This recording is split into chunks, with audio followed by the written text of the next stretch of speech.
नमः। नष्टादि वस्तु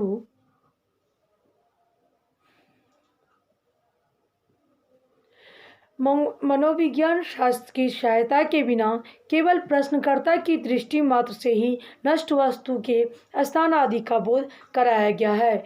प्रश्न काल यदि प्रश्नकर्ता तृतीय दृष्टि से देखे तो समझ लेना चाहिए कि बुध और शुक्र का क्या है प्रभाव हो रहा है। कारण नष्ट वस्तु दीवार या खोदे हुए स्थान में है।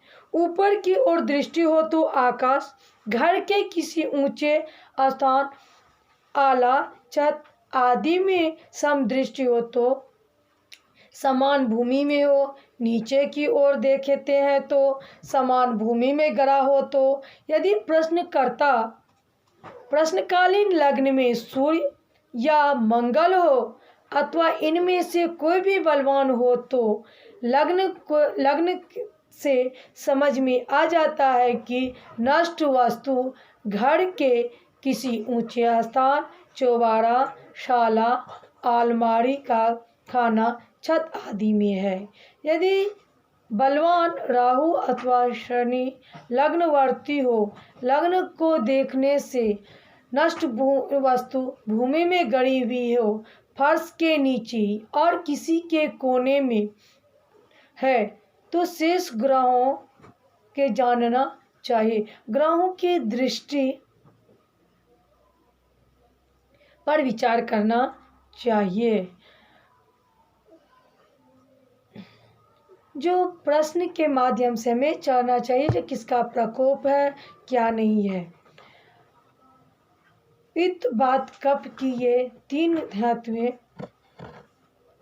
जिनके प्रकोप के कारण रोगों की उत्पत्ति होती है। मनुष्य की प्रकृति भी भिन्न होती है, रोगों की उत्पत्ति होती है। धातुओं की प्रबलता के कारण मनुष्य की पित्त प्रकृति, वात, श्लेष्म प्रकृति होते हैं।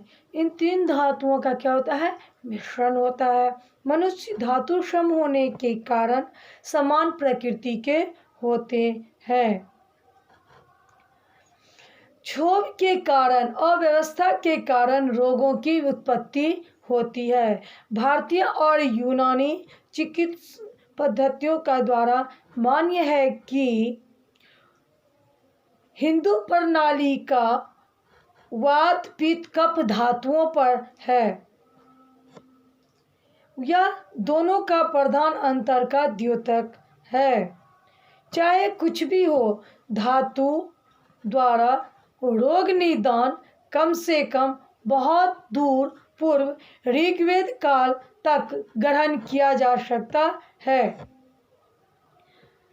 हमें कुदरती के तौर पर ऐसे बहुत से प्रमाण उपलब्ध होते हैं जो धातुओं के प्रकोप द्वारा रोगों की उत्पत्ति के सूचक है।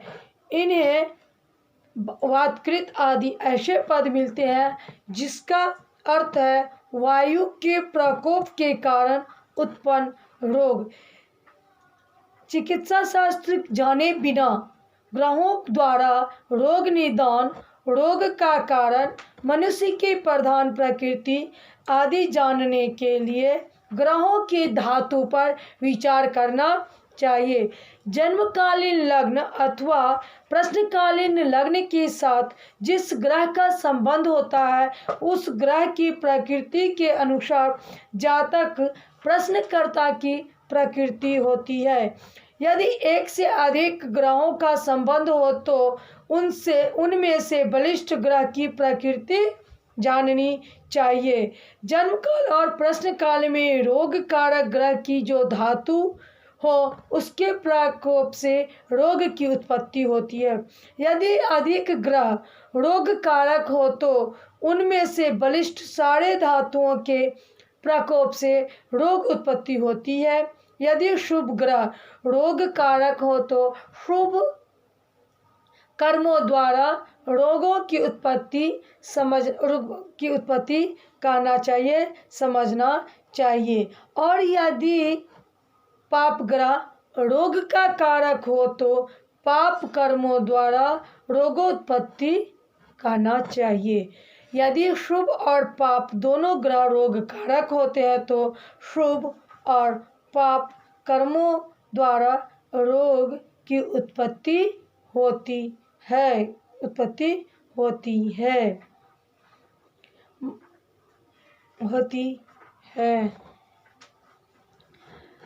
मधुर, खट्टा, लवण, कड़वा, कसैला, तीक्ष्ण, ये रस 6 प्रकार के होते हैं। शुभ ग्रह बृहस्पति, चंद्रमा, बुध और शुक्र मीठे, लवण, कसैले, खट्टे रस के पति हैं। एक एक ग्रह एक एक रस का स्वामी है। पापी ग्रह सूर्य और मंगल दोनों कड़वे रस के और शनि और राहु दोनों पापी ग्रह भी तीक्ष्ण रस के स्वामी है। जन्म कुंडली और प्रश्न कुंडली में जो बलवान होते हैं लग्न से संबंध रखता है, उस ग्रह का जो रस है उसके अनुसार ही जातक अथवा प्रश्नकर्ता रसप्रिय कहलाते हैं।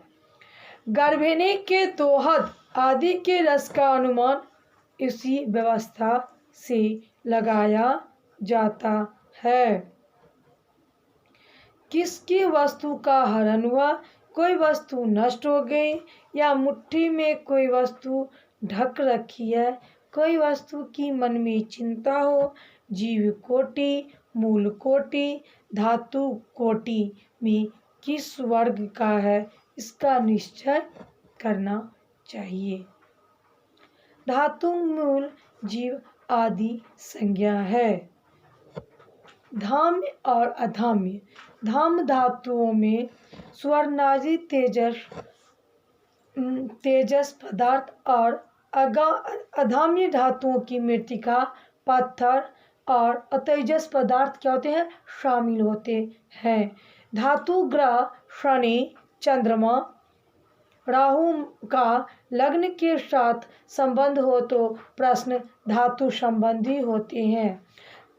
धाम्य और अधाम्य धातुओं का निर्णय नवांशों द्वारा किया जाता है। ग्रह पाप ग्रह के नवांश में हो तो धाम्य, शुभ ग्रह के नवांश में तो अधाम्य धातु संबंधी प्रश्न होते हैं। ग्रह यदि मूल वर्ग के 2 भाग होते हैं, जलचर और स्थलचर। ग्रह यदि जलचर राशि के नवांश में हो तो जल संबंधी, स्थलचर राशि के नवांश में तो स्थल संबंधी मूल जानते हैं। कर्क, तुला, वृश्चिक, मकर, कुंभ और मीन जल राशि है। शेष शुष्क अथवा स्थल राशियां हैं। जीव वर्ग भी 3 प्रकार के होते हैं, द्विपद, चतुष्पद और सरीसृप।